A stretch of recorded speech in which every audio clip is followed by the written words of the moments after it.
KF-21 보라매는 한국이 개발한 차세대 전투기로 KF-21 보라매가 또 한 번 전 세계 방산 시장에 이목을 집중시키고 있습니다. 가성비까지 갖춘 이 전투기는 중동과 동남아 국가들의 큰 관심을 받고 있죠. 몇 나라 협상 중 과연 KF-21은 어느 국가를 첫 수출 파트너로 확정할까요? 방산 굴기의 대표 주자인 KF-21 프로젝트가 앞으로도 긴장감 넘치는 행보가 어떻게 전개되는지 알아보겠습니다. 안녕하세요. 저는 LON 스털링이 기자라고 합니다. 오늘은 제가 한국에 와서 KF-21 보라매 전투기를 처음 본 놀라운 순간을 들려드리려고 합니다. 아침 해가 막 얼굴을 내밀기 전 저는 비행장 비공개 브리핑룸에 들어섰습니다. 공기가 차갑고 메탈 냄새가 코끝을 스쳤어요. 유리병 너머로는 활주로가 보였고 반짝이는 전투기들이 비행을 기다리고 있었습니다. 들어서는 순간 제 심장은 콩닥콩닥 뛰기 시작했어요. 긴장된 마음을 숨기려고 손을 꼭 잡았습니다. 옆에 앉아있는 인도네시아, 터키, 아랍에미리트 엔지니어들도 낮은 목소리로 이야기를 주고받고 있었습니다. 잠시 후 친절한 미소를 지닌 박지훈 대령님이 앞으로 나오셨습니다. LON 스털링 기자님 환영합니다라고 유창한 영어로 말씀하셨어요. 저는 떨리는 손으로 인사를 건넸습니다. 초대해 주셔서 감사합니다라고 짧게 답변했어요. 대령님은 저를 의자줄에 안내하시며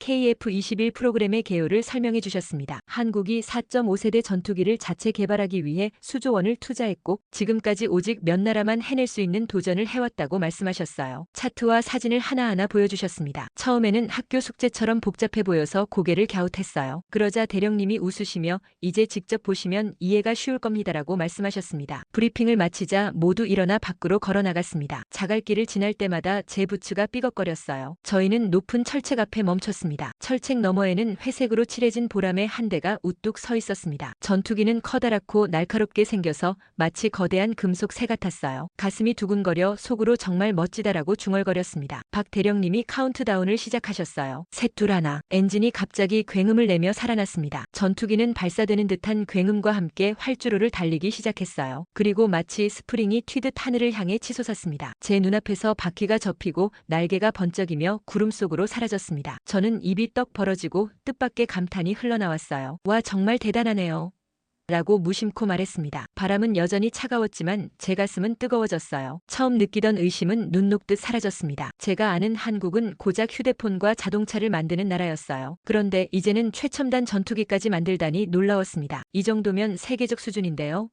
라고 조용히 옆 사람에게 속삭였습니다. 그도 고개를 끄덕이며 정말 그렇습니다라고 대답했어요. 다시 회의실로 돌아오자 대령님이 말씀하셨습니다. 오늘 이 순간을 잊지 마십시오. 여러분이 본 것은 한국의 기술력과 도전 정신입니다. 저는 고개를 끄덕이며 가슴속 뜨거운 감동을 되새겼어요. 저는 이 놀라움을 전 세계에 알리겠습니다라고 다짐했습니다. 문득 제 메모장에는 존경과 호기심 그리고 우정이라는 단어들이 빼곡히 적혀 있었어요. 그날 해가 완전히 뜨고 반짝이는 공터를 바라보며 저는 속으로 다짐했습니다. 앞으로도 한국의 이야기를 더 찾아보고 기록해야겠다라고 말씀이었어요. 이제 저는 알게 되었어요. 보라매 한 마리가 어떻게 하늘을 가를 수 있는지, 그리고 그것이 얼마나 많은 사람의 노력과 꿈이 모여 이루어진 기적인지. 여러분도 제 이야기를 통해 작은 호기심이 어떻게 큰 존경으로 변할 수 있는지 느끼셨길 바랍니다.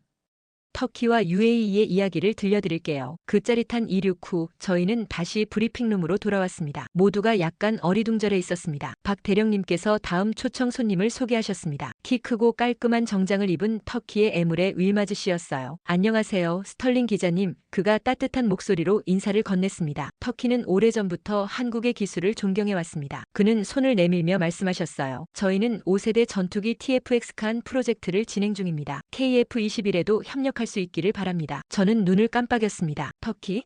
자신들의 전투기가 있는데 라는 생각이 스쳤어요. 하지만 저는 미소 지으며 고개를 끄덕였습니다. 왜 하필 한국 전투기인가요?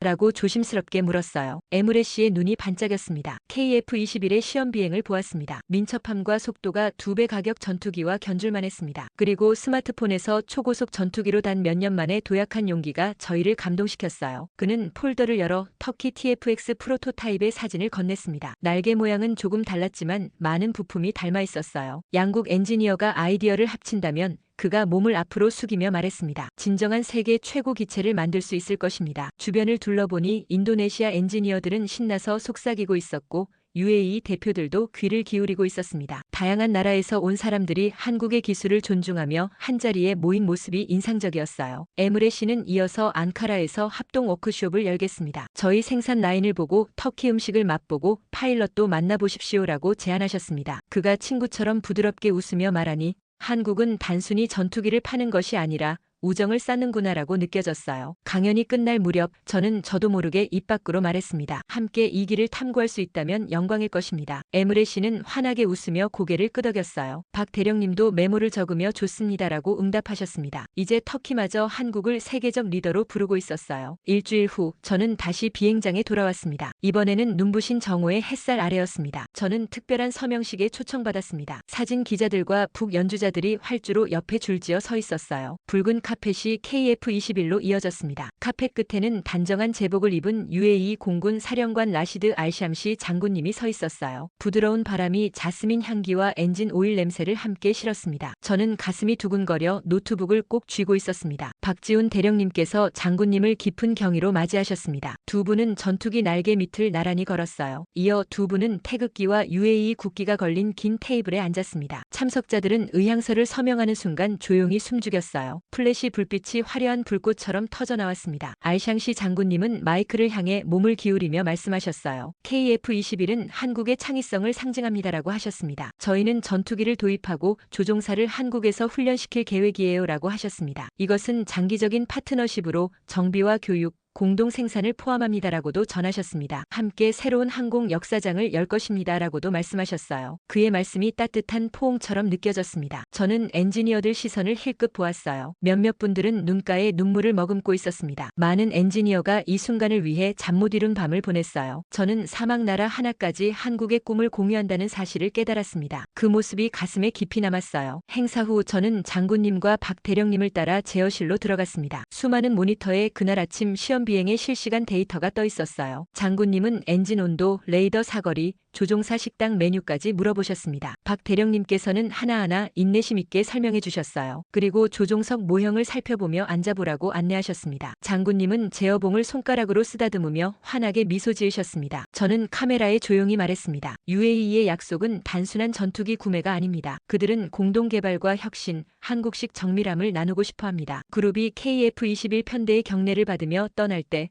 저는 역사를 목격한 것에 큰 영광을 느꼈어요. 저는 마지막 날 정말 특별한 영광을 누렸습니다. 핵심 개발 실험실, 이른바 엔진룸을 방문했어요. 그 건물은 모든 시스템을 정교하게 다듬는 천재 엔지니어들의 공간으로 불립니다. 저는 그곳에서 수석 엔지니어 김설아님을 소개받았습니다. 설아님은 안전경을 머리에 얹고 활기찬 모습으로 저를 맞아주셨어요. LON 기자님 환영합니다. 라고 유창한 영어로 인사하셨습니다. 여기가 바로 아이디어가 현실이 되는 곳입니다. 라고 말씀하셨어요. 설아님은 회로 기판과 3D 프린터 부품, 김이 모락모락 나는 커피잔이 놓인 책상들을 지나 저를 안내하셨습니다. 어느 한쪽에는 움직이는 풍동장치 위에서 모형을 시험하는 젊은 엔지니어 두 분이 웃음을 터뜨리고 있었습니다. 그 옆 화이트보드에는 레이더 파동과 날개 형상을 그린 도면이 가득했어요. 설아님은 저를 거대한 엔진 시험동으로 이끌었습니다. 강화 유리 너머로는 제트 엔진 흡입구가 붉게 달아오른 모습이 보였어요. 그녀께서 설명하셨습니다. 이 장치를 수시간 가동해 극한의 열에도 견디는지 확인합니다. 저는 숨을 삼킨 뒤 유리 안을 들여다보았습니다. 그 소음은 마치 용이 불을 뿜는 듯 귀를 찢을 정도로 거셌습니다. 이 엔지니어들이 얼마나 용감한지 새삼 느꼈어요. 그 다음 설아님은 저를 작은 책상 앞에 앉히고 조용히 말씀하셨습니다. 우리의 미션을 보여드리고 싶습니다. 라고 부드럽게 이어서 말하셨어요. 폴더를 열어보니 작년에 방문한 어린 학생들의 사진이 있었습니다. 아이들이 이 비행기를 보고 커서 나도 만들고 싶어요 라고 전하셨습니다. 바로 그 미래 세대를 위해 이 일을 합니다. 라는 말씀이 설아님의 눈빛을 반짝이게 했어요. 저는 고개를 끄덕이며 눈가가 뜨거워졌습니다. 이렇게 멋진 전투기를 정말 만들 수 있을지 의심해 보신 적은 없으셨나요? 라고 제가 조심스럽게 여쭤봤습니다. 설아님은 씁쓸하게 웃으며 의심은 발명의 일부입니다만 우리는 서로를 지지했습니다라고 답하셨어요. 우리는 배우고 적응하며 비상할 수 있다고 믿었습니다. 라고 설아님이 강조하셨습니다. 저는 고개를 끄덕이며 눈물이 맺혔어요. 마지막으로 설아님은 제게 작은 KF-21 축소 모형을 건네주셨습니다. 이것을 기념으로 받아가세요. 그리고 사람들이 사람을 믿을 때 어떤 기적이 일어나는지 알려주세요. 라고 말씀하셨어요. 그 선물은 제 마음속에 오래도록 남을 것입니다. 그날 저녁 저는 유리벽으로 된 카페에서 활주로 너머로 지는 해를 바라보았습니다. 하늘은 주황빛으로 물들었고 두 대의 KF-21이 편대 비행을 연습하며 황혼을 가로질렀어요. 저는 차 한 모금을 마시며 지난 여정을 되새겨 보았습니다. 단 5일 만에 저는 한국이 그저 스마트폰 만드는 나라라는 의심에서 벗어나 새 나라의 파트너로 우뚝 선 모습을 목격했어요. 인도네시아가 이 사업의 시작을 함께했고 터키가 우호의 손길을 내밀었으며 UAE가 굳건한 약속을 맺었다는 사실이 감동적이었습니다. 그리고 이 모든 중심에는 설아님과 그 팀, 피곤을 잊은 채 자부심을 안고 일한 엔지니어들이 있었어요. 저는 노트북을 꺼내 마지막 글귀를 적었습니다. KF-21은 단순한 금속과 엔진을 넘어선 전 세계 우정과 공유된 꿈, 의심을 경의로 바꾸는 긍정의 증거입니다. 라고 썼어요. 비행기를 타고 집으로 돌아갈 준비를 하며 저는 이 이야기의 끝이 아니라 시작임을 깨달았습니다. 노트북을 닫으며 미소 지었어요. 언젠가 이 전투기들이 바다를 건너기를 바라며 진짜 비행은 마음과 마음 사이에서 펼쳐진다는 믿음을 안았습니다. 이 놀라운 여정에 함께해 주셔서 진심으로 감사드립니다. 여러분의 나라가 해낼 수 있는 일에 의심이 들 때면 보람에 KF-21을 떠올려 주시면 좋겠습니다. 함께라면 불가능도 가능이 되는 법이니까요. 다음에 또 만날 때까지 하늘을 바라보며 희망을 잃지 않으시길 바랍니다. 오늘 영상이 흥미로우셨다면 좋아요와 구독 부탁드리며 다음 소식으로 찾아뵙겠습니다. 시청해 주셔서 감사합니다.